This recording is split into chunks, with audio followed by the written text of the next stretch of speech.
Mr. President William Samoei Ruto, tumekuwa na viongozi wakatili katika Afrika.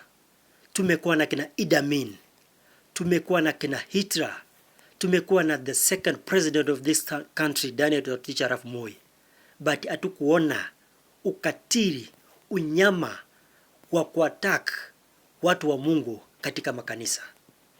Mr. President, kama ni ukweli polisi na goons walipata orders from above kwenda kuattack the former deputy president of this country Rigathi Gachagua, that's unacceptable and we cannot accept that as a country.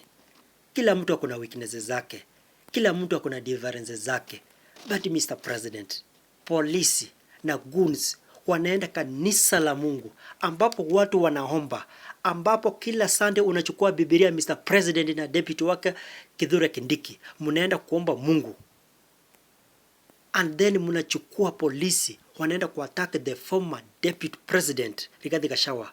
Mr. President, you need to apologize to God. You need to apologize. Wewe uende na Rachel, mpige magoti chini, muombe Mungu awasamehe, sababu ani makosa ambao Mungu anasema unafanya ukijua na huwezi samea hao makosa. Mr. President, is that the way you will handle Rigathi Gachagua?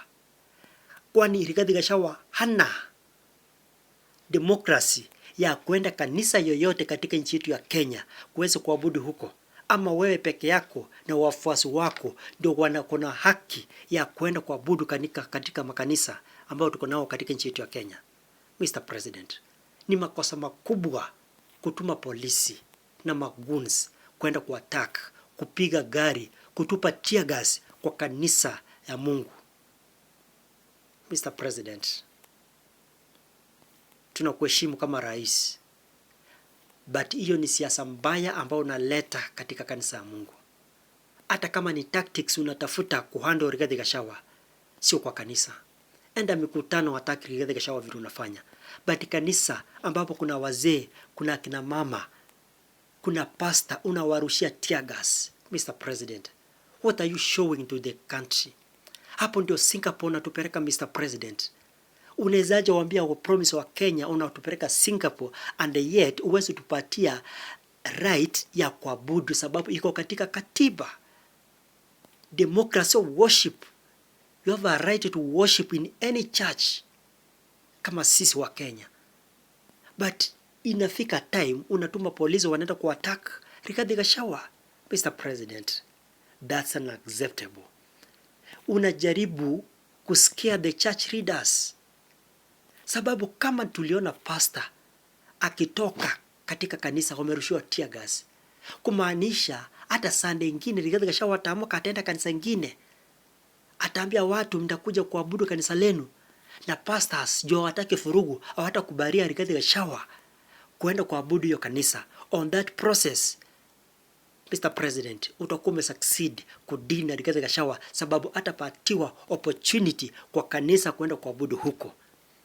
Mr. President, you are not God. You are not above the law. Kila mtu hakuna haki ya kuomba. Kila mtu akona right ya kwenda kuomba mahali popote. Sasa mbona wewe uende kwa kanisa uombe Mungu, lakini wengine wakienda kuabudu unawarusha tear gas? Mr. President, mbona unaleta hofu kwa makanisa wasiweze kuinvite Rigathi Gachagua ili aweze kutupia kwa watu wa Mungu? Mr. President, is violence the only way to silence Rigathi Gachagua?